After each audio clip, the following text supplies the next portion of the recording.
Está começando o Torá com Fritas, o podcast kasher do conteúdo judaico. Eu sou o Moré Telhotz, hebraísta, historiador e estudante de rabinato. E eu sou a Angela Goldstein, orientalista e mergulhadora. Sejam bem-vindos. No nosso segundo episódio, a gente vai retomar a conversa da semana passada a respeito de quem são os judeus. A gente deixou o gancho de Ashkenazim e Sefaradim no final do último episódio e ficaram ainda algumas pontas soltas, né? Pensando em quantos judeus existem no mundo hoje? Onde eles estão? Do que eles se alimentam? Se for Ashkenazim de uma coisa, se for Sefaradim de outra. Como vivem? Onde vivem? Todo mundo usa peiot? Já descobrimos que não. Peiot são aqueles cachinhos do lado da cabeça. Todo mundo usa preto? Não. Judeu tem sotaque? Eu tenho. Descobri na gravação passada que eu pareço o Bolsa, falando esse português daqui de São Paulo. E aí, Theo, vamos lá? Bom, antes de começar esse papo, eu preciso te fazer uma pergunta. Sim. Com esse papo aqui sobre judaísmo, povo judeu e Torá, Fritas acompanha? Com certeza. E uma coquinha. Ou um café. Muito bem, muito bem.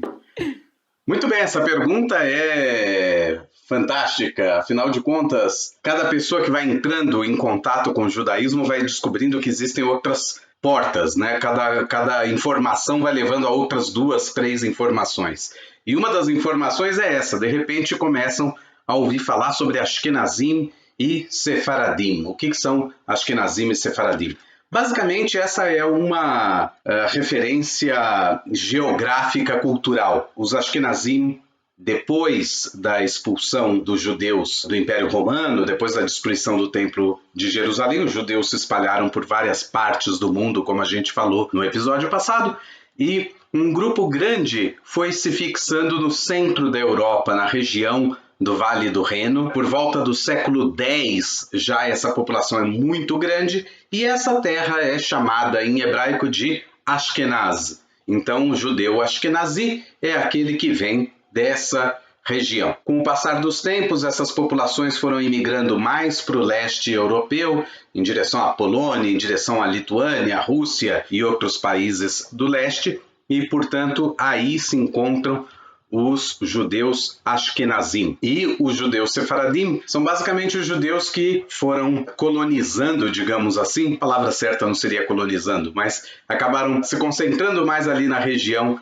da Península Ibérica, região da Espanha e de Portugal. A Península Ibérica se chama Sfarad em hebraico, então o judeu Sfaradi é aquele judeu cuja origem está na Península Ibérica. Quando houve a expulsão dos judeus da Península Ibérica em 1492, esses judeus se espalharam então pelo norte da África, alguns chegaram à Turquia, outros foram para o norte da Europa, na Holanda, outros foram para a Inglaterra, enfim, ocorreu aí uma dispersão sefaradi pelo mundo, um grande número foi para os países árabes, e então hoje existe meio que essa percepção de que o judeu sefaradi é um judeu árabe. Não é exatamente correto falar assim, porque nesses países árabes já existia uma comunidade judaica antes dos sefaradim chegarem lá, e a gente chama esses judeus dos países árabes de judeus mizrahim, os judeus orientais. E existem outras definições geográficas e culturais que não apenas sefaradim e ashkenazim, mas esses são os 2 grandes braços do judaísmo. Exato. Eu gosto de lembrar dos falachas na Etiópia, que são os judeus que são os descendentes da rainha de Sabá e do rei Salomão. Muita gente pensa sempre que judeu necessariamente é branco. Não. Existem os judeus etíopes, que são negros, e muitos hoje em dia estão em Israel. Acredito que ainda tenha alguma parte da comunidade falacha na Etiópia, mas menos. Eles sofreram bastante perseguição lá, e no fim dos anos 80 teve a Operação Moisés, que o Mossad organizou para levá-los para o Estado de Israel, onde hoje em dia tem uma grande parte da comunidade. E um momento curiosidade do podcast, existe um país do mundo onde existe um único judeu. Não existe uma população judaica. Existe um homem. Que país é esse? É o Afeganistão. Então, no Afeganistão existiu uma comunidade judaica grande durante um tempo, que hoje em dia está reduzida a um único homem, que mora em Cabul, que mantém ali com unhas e dentes a última sinagoga de Cabul. A família dele toda mora em Israel atualmente. Ele mesmo chegou a imigrar para Israel, ficou um tempo e voltou porque ele falou, não, meu país é o Afeganistão. Ele tem contemplado a ideia de imigrar para Israel novamente, agora com a possibilidade da volta do Talibã ao poder, o que possivelmente dificultasse muito a vida dele em Cabul. Mas sobretudo sendo o último judeu, realmente pode ser algo bem difícil, então a imigração para Israel seria a melhor solução, sem sombra de dúvida. Para ele se manter vivo. Mas eu acho muito curioso, assim, que não só tem existido uma comunidade judaica no Afeganistão, mas como ela ainda sobrevive aí na figura desse último homem lá, né, em Cabul. A gente às vezes não tem uma noção direito do impacto dessa dispersão, dessa diáspora judaica, né? De fato, teve judeus em todos os países árabes, se não em todos os países do mundo. Não posso dizer assim, mas a gente sabe que em alguns países da África você teve presença judaica e tem presença judaica. Uganda é um deles. Também a Etiópia, como você disse, Ângela, tem judeus em todas as partes, né? Existem os judeus de Kaifeng na China, que eram judeus chineses. Eles ficaram tanto tempo em Kaifeng que eles foram se misturando com a população local e hoje eles têm características fenotípicas mesmo de chineses. E são língua, judeus. Né? Sim. E a língua chinesa, língua de origem. Então, acho legal, Theo, para os nossos ouvintes, a gente falar dessa questão da língua. Para mim é uma questão muito central. Eu me apresento como orientalista no começo do podcast, mas eu sou formada, minha formação é em letras e eu fui professora de língua por muitos anos. Eu fui professora de alemão e inglês por bastante tempo, de português para estrangeiros também. E uma coisa que eu acho muito interessante, que retoma aí o raciocínio da semana passada, do judeu com sotaque, é a questão da língua, né? Então, a língua franca do judaísmo, né, a língua comum a todos nós seria o hebraico, só que nem todo judeu fala hebraico. Por exemplo, eu não falo. Como uma vez eu ouvi dizer e dei muita risada dessa frase, eu conheço todas as letras, mas quando mistura, não consigo entender nada. É o maior problema da maioria dos judeus. E aí a gente tem a questão, então, como o Theo estava falando, na China você vai ter um grupo de judeus cuja língua deles é o chinês, mas existem algumas línguas que são associadas ao judaísmo, que é o Yiddish e o ladino. E do Yiddish teve uma curiosidade. Semana passada eu estava assistindo o Shtisel, que é falado em hebraico majoritariamente, porque a série se passa em Jerusalém, e de repente eu comecei a entender o que eles estavam falando.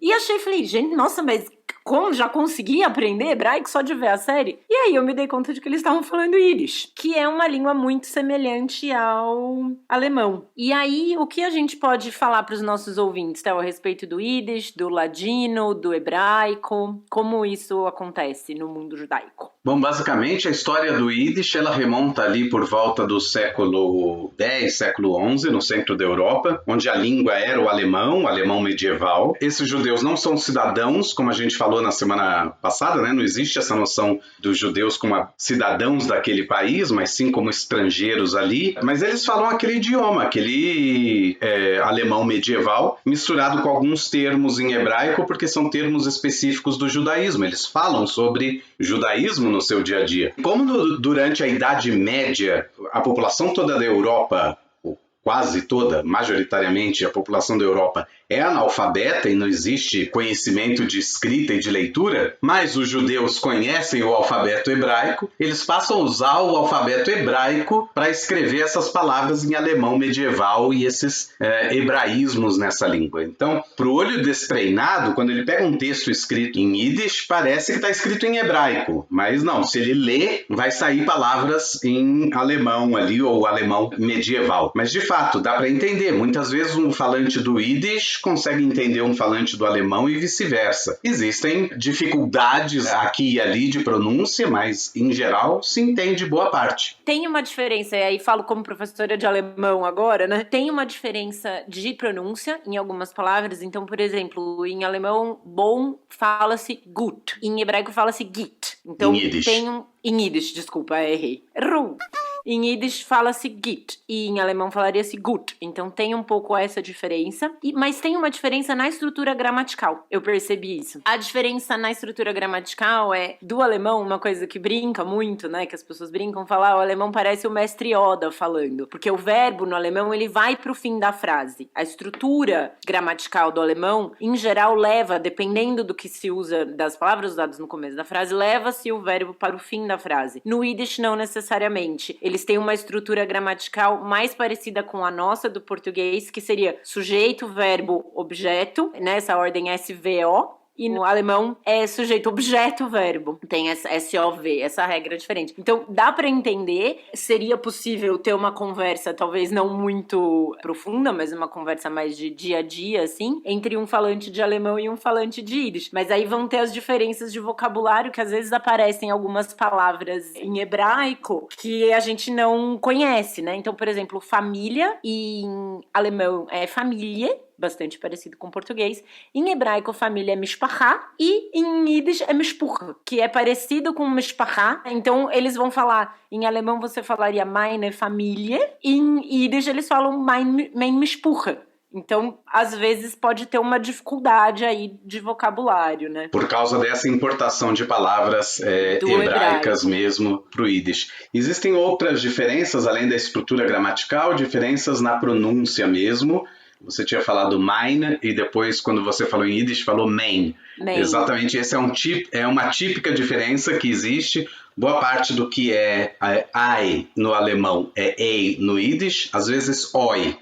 E o contrário, o que é oi no alemão, às vezes é ei no Yiddish. Então, sim, a língua alemã, que é Deutsch, no Yiddish é Deutsch. Sim, então, Deutschland, né, em vez de Deutschland. Então você tem esse tipo de diferenças, sim, entre outras coisas, mas é uma língua realmente bem curiosa e muito bacana. E uma língua que sofre assim uma espécie de revival hoje em dia. É uma língua que a maior parte dos seus falantes, infelizmente, faleceu durante a Segunda Guerra, foi assassinada durante o Holocausto, e acabou sendo que essa língua ficou muito conservada entre os judeus ultra-ortodoxos. Mas existe uma curiosidade, no México a juventude toda sabe falar Yiddish. É super comum que a juventude fale Yiddish, sendo ortodoxos ou não. Muita gente hoje, desde uma perspectiva cultural, quer resgatar aí o Yiddish, existem centros de estudo dessa língua e assim por diante. Então, isso que o Theo falou do desaparecimento do Yiddish, como falado anteriormente, eu sou formada em letras, então eu amo uma bibliografia. Trouxe mais um trechinho para ser lido, hoje não do Érico Veríssimo, mas do Moacir Scliar, um autor brasileiro de origem judaica do sul do Brasil. E ele conta, então, um pouco desse desaparecimento do Yiddish, e nisso que o Theo fala, é importante lembrar que durante do início do Holocausto, a população judaica na Europa era muito grande, em especial na Polônia. Eram cerca de 3.300.000 judeus que moravam na Polônia, ou seja, muita gente. A Noruega, por exemplo, tem quase 5 milhões de habitantes, então era quase a população da Noruega, ou mesmo, sei lá, quase um terço da população de Israel, né, equivalente à população atual de Israel. É muita gente. Ou, para quem conhece, são 3 Campinas. O judaísmo na Polônia, ele era um judaísmo mais rural, era das pessoas que moravam nos shtetls. Os shtetls eram umas vilas pequenas. Quem assistiu a recomendação da última semana do Violinista no Telhado, aquele tipo de vilazinha, então que você tem um sapateiro, um alfaiate, um leiteiro, um açougueiro, mas você não tem necessariamente uma vida acadêmica. A vida acadêmica ali restringe-se à vivência da sinagoga. Ao contrário da Alemanha, por exemplo, que você tinha uma população judaica, acho que numericamente menor do que a da Polônia, mas era uma população urbana, era uma população da academia, era uma população que estava inserida na universidade, que estudava. Então, assim, apesar de judeus, eram vivências muito distintas, mas falavam Yiddish. E aí o que o Moacir Scliar diz é: o Holocausto despedaçou o mundo do Yiddish. Do ponto de vista cultural, o que desapareceu foi o próprio substrato do Yiddish, aquele tipo de judaísmo do qual ele se nutria, um judaísmo culto, mas com profundas raízes populares, possuído de uma fé incrível no futuro.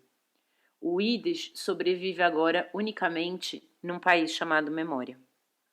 pelo que o Theo fala, eu fico feliz de saber que tem tido um revival e que o Yiddish não sobrevive só mais nesse país chamado Memória. Mas o que acontecia nessa época pré-holocausto era que não falavam apenas Yiddish, né, os judeus. Falavam Yiddish e a língua do país onde moravam. Então, Yiddish e polonês, Yiddish e alemão, Yiddish e francês. E aí, então, além do Yiddish, a gente tem o ladino, que é falado por quem? Bom, o ladino, por sua vez, é a língua dos judeus sefaradim hispano-portugueses. Quando falado, ele parece muito com o espanhol. Algumas palavras são muito típicas do português. Eu descobri há pouco tempo que vovó, em ladino, é vavá. É quase um vovó, é quase um vavá, mas é um vovó. Quando esses judeus da Península Ibérica acabam depois indo para o Marrocos, e depois também para os países árabes e tal, eles vão adquirindo outros idiomas. O ladino permanece particularmente forte até hoje na comunidade turca, sobretudo em Istambul. É muito curioso, um judeu falante do português que for visitar uma sinagoga em Istambul, ele consegue conversar com a maioria das pessoas sem falar nenhuma palavra de turco. Basta que ele fale português devagar, que todo mundo entende o que ele quer dizer. É muito curioso. Também existe uma certa população já mais idosa em Jerusalém, falante do ladino. As comunidades em Jerusalém, falante do ladino, datam já do século XV e começo do século XVI, ou seja, logo depois da expulsão dos judeus. E você pensar que eles mantêm essa língua por mais de 500 anos é algo que dá arrepio. Você pensar que é um dos valores familiares aí que foi passado de geração em geração. Nos países árabes em geral, a língua árabe acabou se tornando a língua judaica também, mesmo porque você tem grandes sábios do judaísmo que moravam nesses locais e escreviam em árabe. Então você tem literatura sobre lei judaica ou sobre filosofia judaica escrito quase que completamente em árabe. No Marrocos veio o Hakitia, que é uma língua que mistura as línguas locais do Marrocos com o ladino, então é uma língua bem curiosa também. O ladino, ao contrário do Yiddish, não necessariamente ele é escrito em caracteres hebraicos. Ele pode ser escrito em caracteres latinos e em caracteres hebraicos. Existem testemunhos, documentos das duas formas. E, obviamente, os judeus discordam sobre qual a forma correta de escrever, se é no alfabeto latino ou se é no alfabeto hebraico. Segundo a Academia de Ladino, aqui, a Associação Autoridade Nacional de Ladino de Jerusalém, se deve escrever com caracteres hebraicos, o ladino. Então, a gente respeita essa decisão. E mas é claro que ia ter discussão. Claro.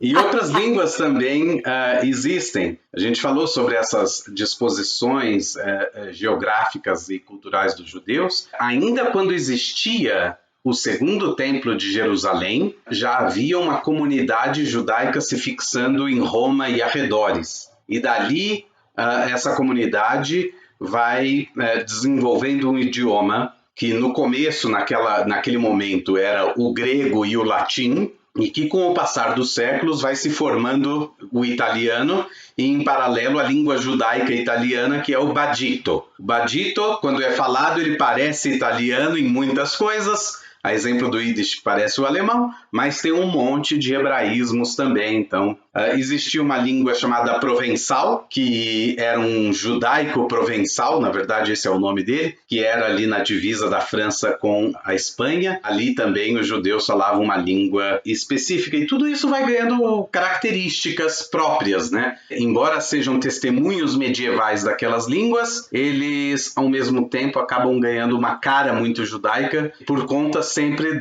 da entrada dos hebraísmos e dos termos específicos do judaísmo nessa linguagem. Sim, e aí além da língua, tem uma outra manifestação cultural muito relevante que a gente mencionou de pincelada na semana passada, que é a comida. a culinária de cada um dos lugares, né? Então, eu brinquei na outro episódio falando, uma judia ashkenazi de São Paulo fazendo uma comida sefaradi do Pará. Então, você tem no norte do Brasil uma comunidade judaica mais de origem sefaradi do que de ashkenazi, e em São Paulo, mais para o sul do Brasil, você vai ter judeus mais judeus ashkenazim do que judeus sefaradim. E aí tem essas diferenças da culinária. Então, coisas que um judeu ashkenazim pode achar uma delícia de comer, que basicamente é batata, um judeu sefaradi não necessariamente vai gostar, né? E aí tem uma das comidas, e a gente tava brincando, né? Quando eu tava falando, nós vamos falar, qual vai ser a vinheta do podcast, né? Como é que a gente vai falar? O Torá com fritas é o quê?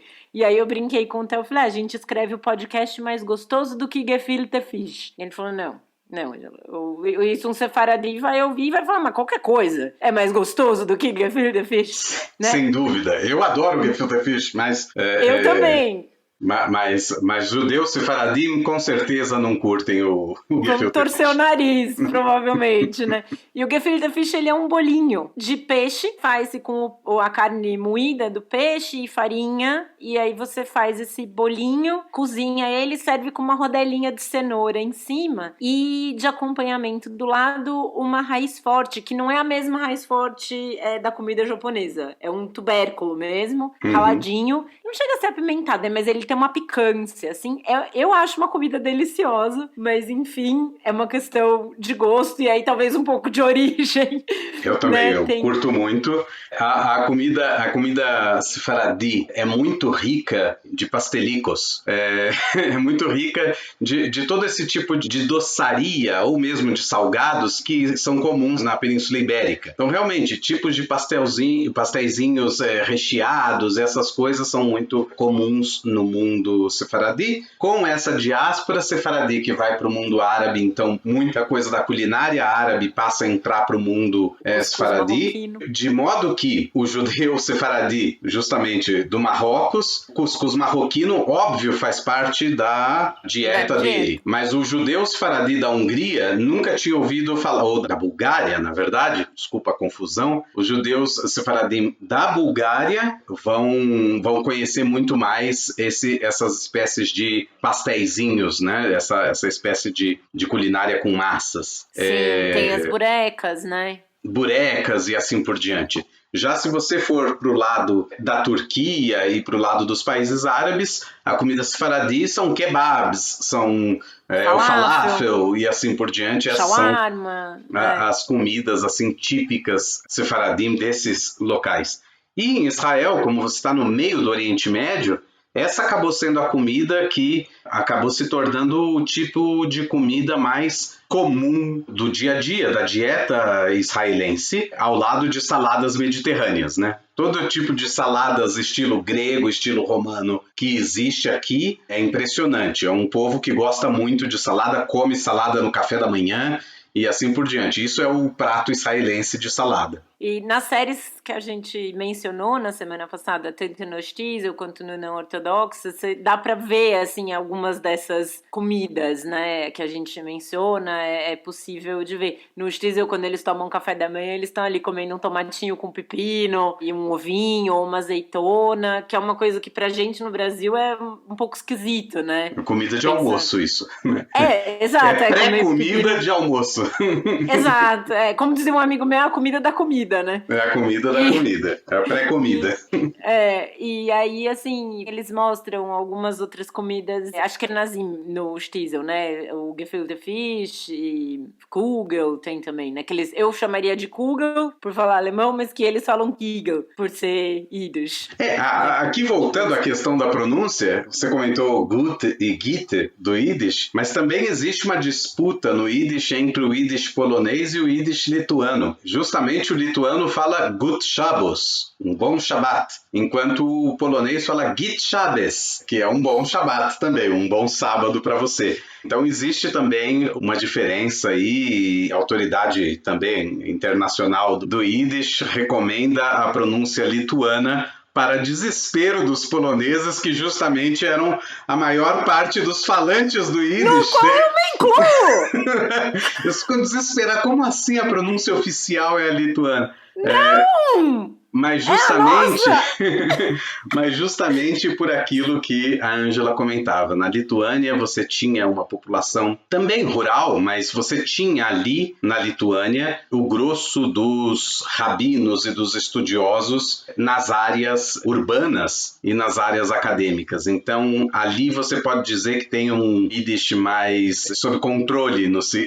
Não é só um Yiddish popular, é um Yiddish mais institucionalizado, gramaticalizado e assim por diante. Outra curiosidade sobre o Yiddish é que não só se falava essa língua. A partir do século XVIII e século XIX, começou-se a imprimir livros em Yiddish na Europa. Todos os livros que você imaginar. Quando Kant publica A Crítica da Razão Pura, em 6 meses existe uma edição em Yiddish. Então você está falando de alta filosofia escrito em Yiddish. Não é só uma língua popular, é uma língua também que expressa de tudo. Era uma língua muito literária. A gente teve um prêmio Nobel que escrevia exclusivamente em Yiddish, que é Isaac Bashevis Singer. Aliás, fica também dica, existe um livro da Companhia das Letras, que são um livro de contos do Isaac Bashevis Singer. O nome do livro, não lembro agora, daqui a pouco a gente manda na newsletter. E manda na newsletter toda a referência, mas são não sei quantos contos em Yiddish, e que estão, obviamente, traduzidos para o português, e é o único ganhador do Prêmio Nobel de Literatura em língua Yiddish, para se ter uma ideia do quanto essa língua era realmente uma língua profícua, não é só a língua no que a gente bate papo, é uma língua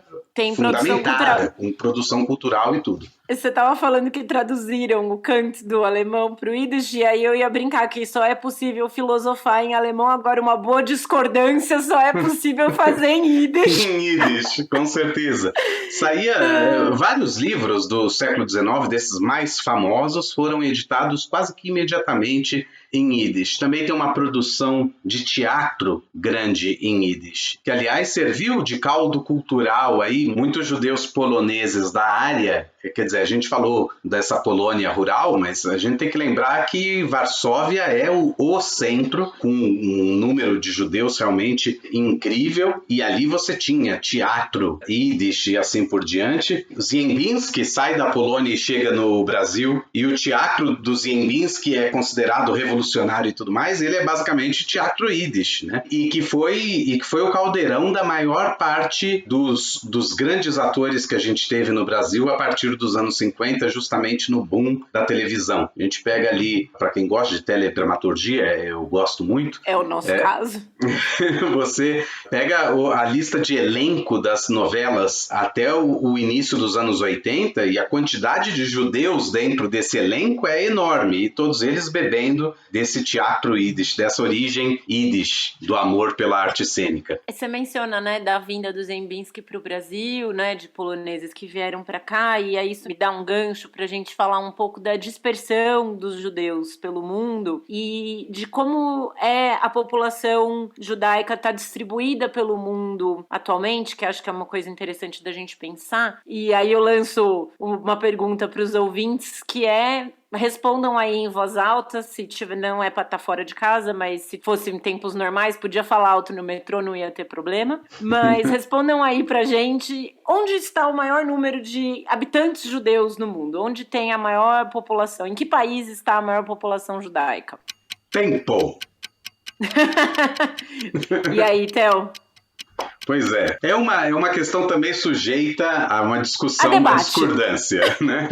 É sujeita a uma discordância. Hoje, atualmente, a maior parte, o país com a maior população judaica no mundo são os Estados Unidos. No começo dos anos 2000, Israel comemorou que tinha mais judeus do que nos Estados Unidos. Então, vira e mexe, é uma população, é muito próximo o número populacional, então a cada ano isso vai variando. Ali, né? Então, basicamente, são os países onde mais tem judeus, são Israel e os Estados Unidos, ou Estados Unidos e Israel, variando ano a ano. E todos os outros demais países têm um número bem reduzido de judeus, embora muitas vezes as populações não judaicas desse país tenham a impressão que tem muito mais judeu do que realmente tem. Por exemplo, outra pergunta que eu faço para os ouvintes é, na América Latina, qual é o país que tem o maior número de judeus?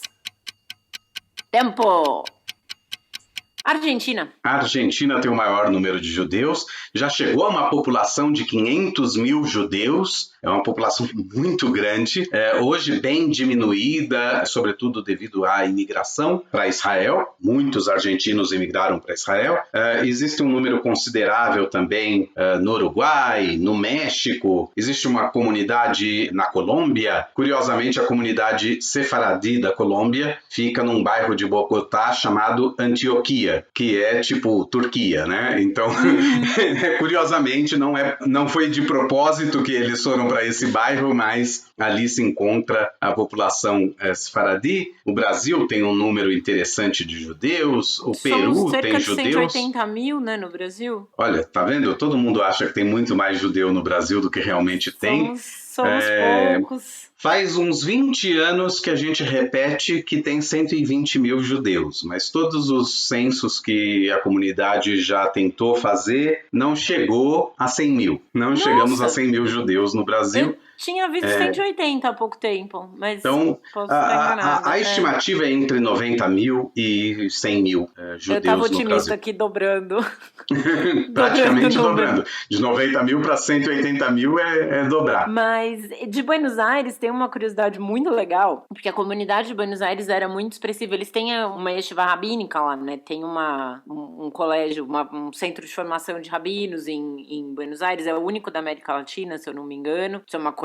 De judaísmo não ortodoxo, né? De judaísmo não ortodoxo, que é o Seminário Rabínico Latino-Americano, que é ligado ao movimento conservador. Seminário, era essa palavra que eu tava buscando e não tava conseguindo encontrar na minha cabeça. Mas essa comunidade de Buenos Aires, ela é tão expressiva, apesar de hoje em dia, em termos numéricos, não ser tão grande, mas ela é uma comunidade bastante expressiva. Buenos Aires é o único lugar do mundo, além de Israel, que tem um McDonald's kasher. E aí, kasher, explico, né? Kasher em hebraico quer dizer, a tradução literal de hebraico quer dizer adequado. E aí, o que é a comida kasher? É a comida adequada ao consumo de um judeu. E nisso entram regras, e aí fica o gancho para um próximo episódio pra gente falar de kasher e kashrut, né? Que são as regras da... Mas, basicamente, existe a ideia de que tem comidas proibidas e comidas permitidas, e não se mistura carne com leite. Então, um McDonald's onde não existe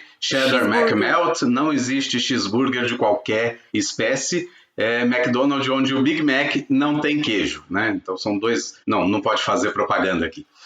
E tem... Não, pode, o McDonald's patrocinar, a gente faz. Não tem problema, não. Mas tem, além disso, né, das regras de preparo do alimento, tem a supervisão rabínica. Então, lá na entrada desse McDonald's está escrito que é o rabino fulano de tal, que supervisiona e não sei o quê, de acordo com as regras, parará. Na newsletter eu mando uma foto do McDonald's kasher de Buenos Aires e, gente, olha, foi uma das piores experiências de McDonald's que eu já tive na minha vida. É horrível. Que pena, né? Num país como a Argentina, com a carne da Argentina... Pois é. Já eu recomendo o McDonald's em Israel. É uma comida bem gostosa e bem honesta, assim. É realmente um hambúrguer muito bom. O de Buenos Aires, kasher, eu fui só por amor à pesquisa mesmo. Fui lá pra comer, tirar as fotos, saber como é que é, dizer que eu já fui, mas realmente, assim, só a pesquisa mesmo, porque era triste. E o mais engraçado é que o McLanche Feliz lá chamam de Cajita Feliz, e foi disso que eu tirei a foto. E assim, é feliz só no nome. Era, nossa, uma das coisas mais tristes, assim, a Cajita Feliz... Era coitadas, enfim. Tem uma foto da Cajita Feliz e uma foto da Carita Triste de Ângela. Da criancinha ali, mas o pequeno, o judeu argentino ali, criancinha, tipo, mãe, não, me dá um gefilte fish. Não vê, né? Isso é uma coisa, McDonald's kasher, fica aí a dica, McDonald's, de incluir um gefilte fish. Não tinha. O McFish deve ter algum nome Gefilte, não? Não. Não, nem tinha. Não tinha nem o McFish. Que coisa. Fica a dica do Gefilte Fish.